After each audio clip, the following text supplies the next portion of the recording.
Dear Patriots, before the news starts, please subscribe to our patriotic channel by clicking the subscribe button. Give us a thumbs up to this video. Don't forget to leave your opinion below in the comments section. Share the news on Facebook and Twitter so you friends see it. Thank you. Uh-oh. Obama in talks with Netflix to develop radical left TV series. Barack Obama refusing to leave the public spotlight. Doesn't he know his 15 minutes are up? Shame. The Obamas are now negotiating with Netflix to develop a series. From Downtrend. Netflix is apparently too successful and needs to hemorrhage some cash.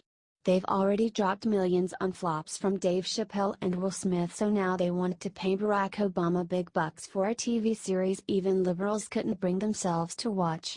Remember how boring he was as president? Now imagine that in TV show form. The Daily Wire has more. The real first reality star president is in talks with Netflix.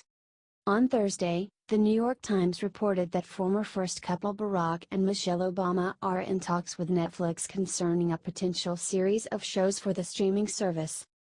According to 44, his administration was scandal-free. He actually said that. From Washington Examiner.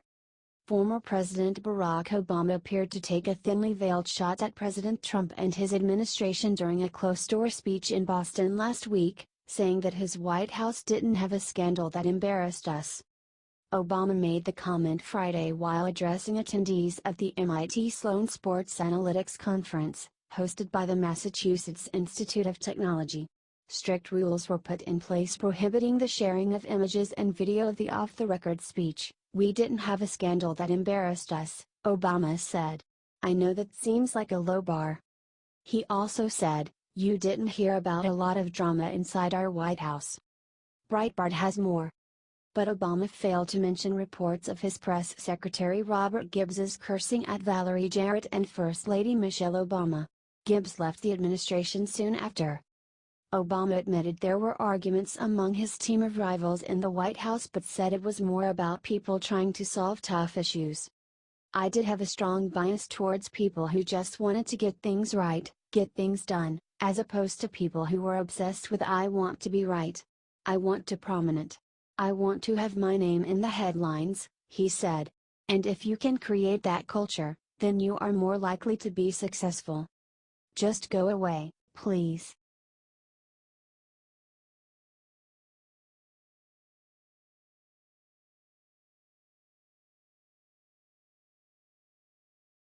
Say what? Hillary Clinton to receive major award for her impact on society, America laughs. Hillary Clinton deserves nothing. Her malfeasance over the decades has been well documented, not that the far-left mainstream media seems to care. Now, Harvard will honor Hillary with an award for her impact on society. This is absurd. From Downtrend. This is rich. Hillary Clinton will be honored with an award from Harvard for her transformative impact.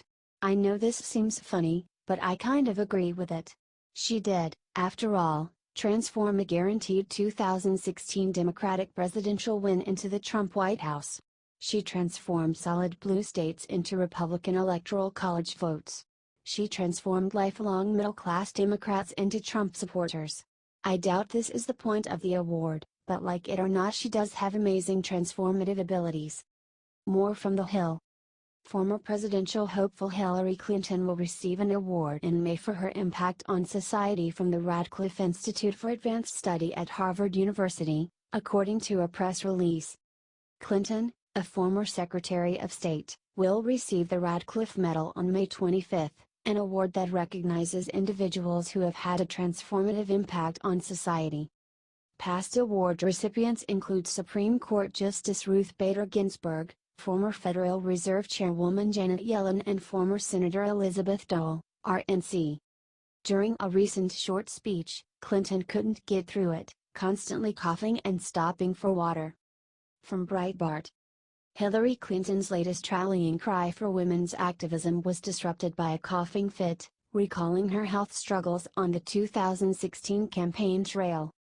Clinton spoke for about 8 minutes on Wednesday for a live stream video to the 2018 Makers Conference, urging women to continue fighting to keep sexism out of politics. The Federalist has more on Hillary. A significant part of the Federal Bureau of Investigation's basis for investigating the Trump campaign's Russia ties is looking more and more like a political hijab carried out by the Democratic National Committee and the Hillary Clinton campaign.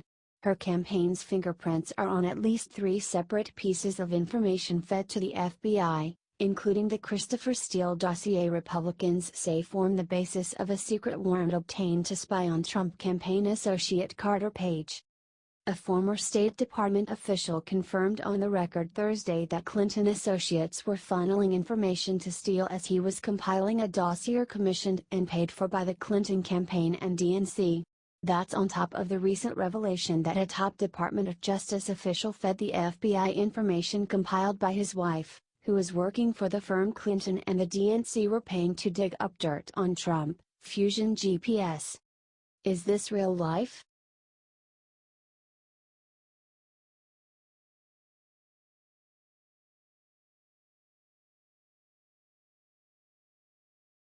CNN investigated town with mandatory gun ownership, what they found destroys the liberal anti-gun narrative.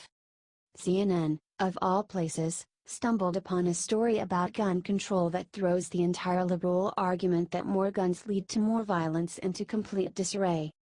The story involves the town of Kennesaw, Georgia, which has a unique law on its books that many believe dates back to its founding, but was only enacted in 1982.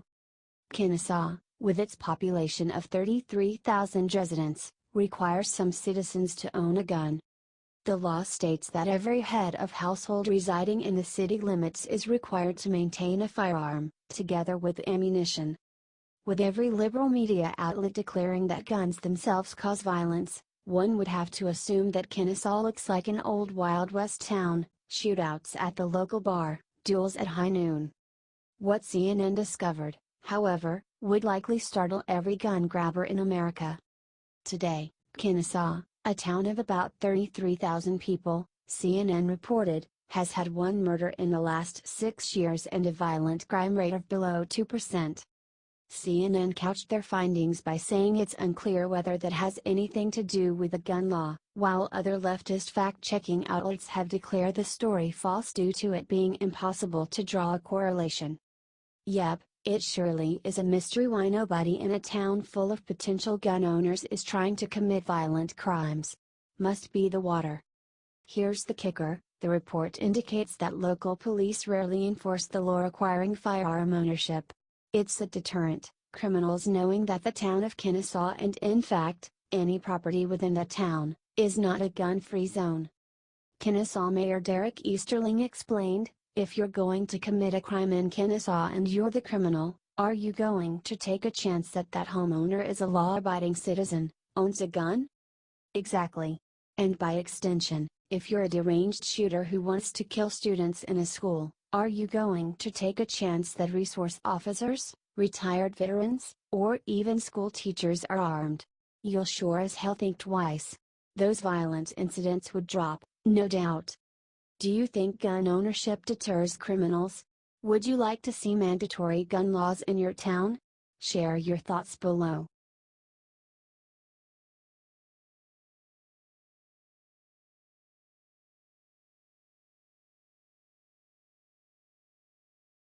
Robert Mueller rocks D.C. with major Trump announcement. A disturbing announcement was just made about White House Special Counsel Robert Mueller's investigation that has Donald Trump's supporters praying for him. Fox News reported that Judge Andrew Napolitano warned that anyone who thinks Mueller's investigation is winding down is in for a big surprise. I believe he's gearing up and the president remains in his crosshairs, Napolitano said during an appearance on Fox and Friends. New reports have indicated that Mueller's team has interviewed George Nader, a businessman who advised United Arab Emirates leaders and visited the White House frequently last year. Mueller is now trying to figure out if the UAE bought political influence with the Trump campaign. Napolitano added that the recent guilty plea by Rick Gates, the longtime business partner of indicted former campaign chairman Paul Manafort, has provided Mueller's team with a treasure trove of information. Though Gates worked on Trump's campaign and frequently visited the White House, he and Manafort are facing charges that predate the campaign. Napolitano made sure to point out that Gates originally faced exposure to up to 40 years in prison based on all the charges Mueller filed. He pleaded guilty and his exposure went from 40 years to 3 years. He obviously is prepared to tell them a lot of information to get that exposure to go way down. "This is unbelievable," he said.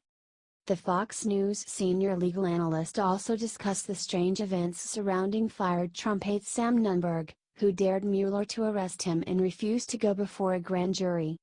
"Why he did what he did yesterday, I don't know.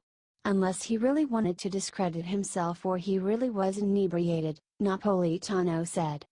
"It's sad that this witch hunt against Trump is being allowed to continue despite the fact that Mueller has found no concrete evidence against him. What do you think about this? Let us know your thoughts in the comments section.